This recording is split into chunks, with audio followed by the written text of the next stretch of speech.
How do you assess the current political situation in Macedonia and the shift of political parties? Well, I think we see kind of an opening up in terms of a lot of dynamism developing in Macedonia, which also is important in regard to the EU integration. While it, of course, was formerly there in Macedonia, it had stopped progressing, and now we see some movement. The current government is very active in trying to reinitiate this process, which, of course, is still hinging very much on the dispute with Greece, but I also see there that there's a lot of effort by the new government to try to address this and try to find a solution with Greece. Is Macedonia now on the right track?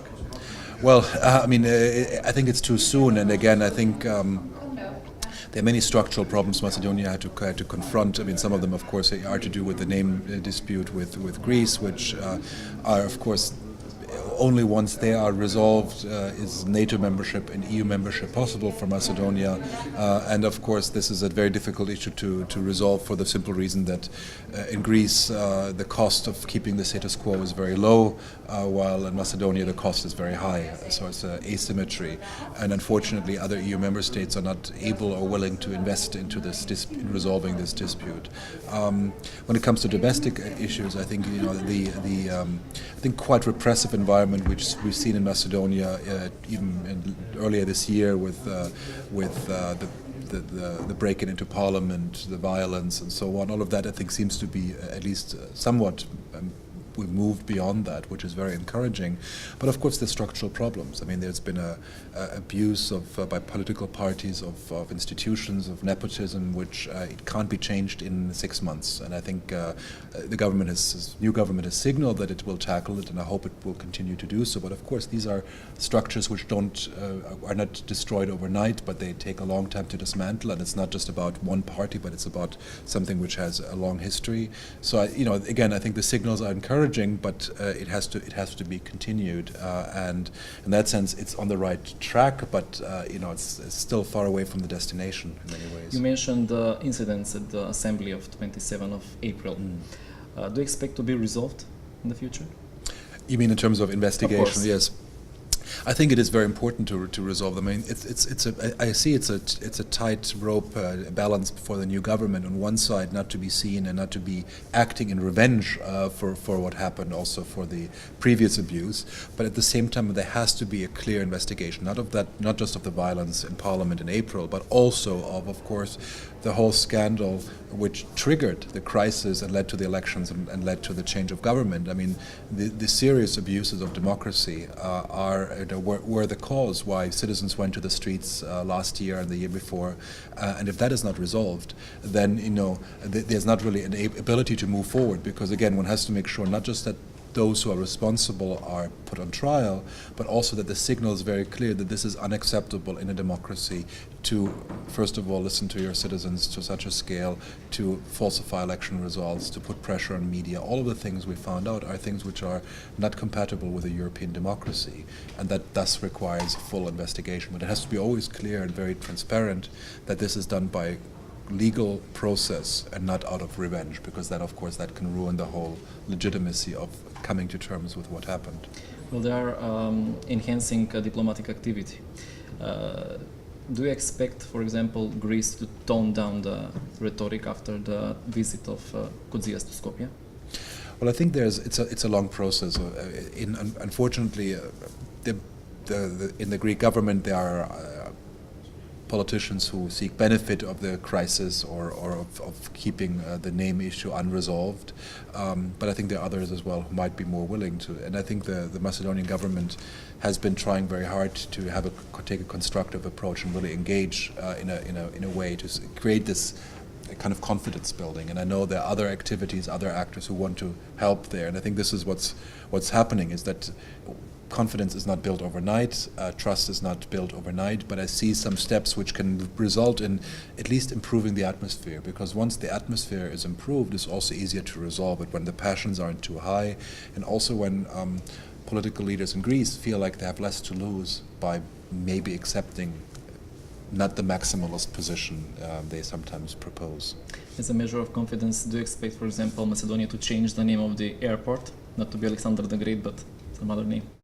I mean, again, it's very hard to say what will be the steps. I think there are lots of the previous government has taken a lot of very provocative steps, which I think are entirely unnecessary. And I think I have full sympathy for the sensitive nature of this, for the identity of the Macedonian population as well as the name of the country. But I think that the naming of the airport, the erection of statues, all of these were very really unnecessary provocations, and they don't construct identity. They don't build identity. They're just poking in the eye of a political or opponent who's more powerful. And so I think that it's certainly something which I think would be very wise for any government to tone down. Whether or not it's part of the negotiation or whether it is certainly I think some gestures can be very helpful. One should not underestimate the power of saying, well, we're going to drop the name for the airport or for the highway. Really, the best. They're much better names. I would have said Mother Teresa would have been a good name. Unfortunately, it's already taken by Tirana. It's already taken by Tirana. But they're names which are more integrative and which are more not just in terms of that conflict, but in general can actually construct a better identity than using one which is mostly a provocation. What about the European agenda of Macedonia? What's your expectations in the future?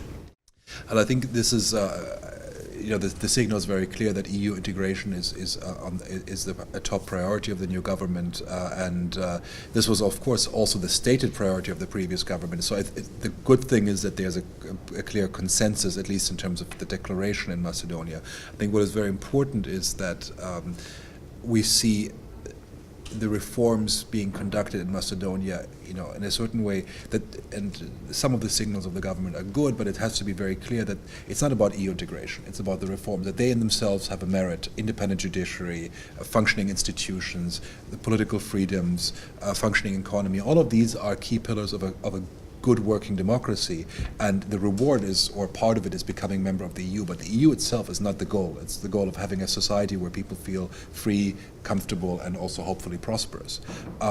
So that's important. Now, I think what is very crucial there is being able to give citizens a sense that this is real and achievable. And of course, this is unfortunately not only up to the government; it's also up to the external actors to see these rewards. And I think it's very important that the government builds on allies in the European Union, member states who will support it and who will say we want this Macedonia in the European Union. I think this is very important to have these strategic partnerships because they can then help give knowledge, give transfer expertise, but also to help resolve these questions we've talked about. What about the future of the special public prosecutor?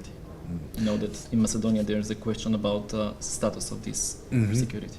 Well, I think the special prosecutors should do their work, and I think it would be very important to continue the work which they began, and they've, I think, have achieved a lot of, they were a positive, transformative force in showing that the judiciary can work if it's given the independence and start dealing with these things. So I think we need to have their work continue, and then of course think about how the judiciary as a whole can function again in a more independent from political influence manner. In Macedonia, there's a recent debate about law of use of languages. Do you expect Macedonia to be officially bilingual country? I mean, I think it's mostly a symbolic issue because, again, if we look back at the Ohrid Framework Agreement, Albanian had achieved a status which is very close to being the second official language. I mean, not in the name. It was mostly a symbolic issue, but it was already there that the language spoken by more than 20% of the population. Now it's Albanian. Right, but this is a symbolic difference in essence. I mean, it has some practical repercussions. There are some elements where it will be more used, but I think that. If we think of it less as a zero-sum game, and too much of the debates in Macedonia have been always in terms of, what we give to the Albanians from the Macedonian perspective, we lose, and vice versa. And I think that's a very negative way of seeing things, because I think one of the great strengths of Macedonia is that it's a multilingual, multinational, multicultural, multi-religious country, and one of the few which managed to preserve this to a much greater degree than other countries in the region. in terms of not having the violence which we experienced in Kosovo, in Bosnia-Herzegovina, and Croatia, and this is something which Macedonia should transform into an added value and say this is our strength. And I always felt, I remember when I first visited Macedonia in the 90s, when Milosevic was still in power in Serbia, that there was a realism that people might have not been great fans of other ethnic groups or not endorsing multiculturalism, but there was a pragmatic understanding that the country is too small to be living with a dividing and with ethnic distance, because if you're in Belgrade, you can ignore what's going on in Kosovo back then, or you could say these are Albanians that live far away. If you're in Skopje, you cannot. And I think that's very healthy, it's good, and I think if one rather not sees it as a source of conflict, and nobody's saying it's always easy, there are differences of opinion, there are political complications, but I think if one starts thinking of it also as a benefit for the society, also something which can enrich it and which can allow Macedonians to learn more languages than any average Serb will learn, then it can be helpful. And I think it's about changing the way we talk about this, and not only as a problem but also as an opportunity. Okay, how do you see Macedonia in 10 years? If I'm an optimist, I would say it could be a member of the European Union. I think that if we say that currently Serbia and Montenegro are the front runners, and I think that if the name dispute is resolved, Macedonia could easily catch up with those other two countries, and that means that, and I think the thinking in the European Union goes for thinking about having a few countries join at the same time, and the best thing for Macedonia would be to be in a positive competition with its neighbors, not in a negative one, but saying who can be the fastest, the master of reform, and if that's possible, to keep that momentum, then I could see Macedonia in the European Union in 10 years. That would be my hope.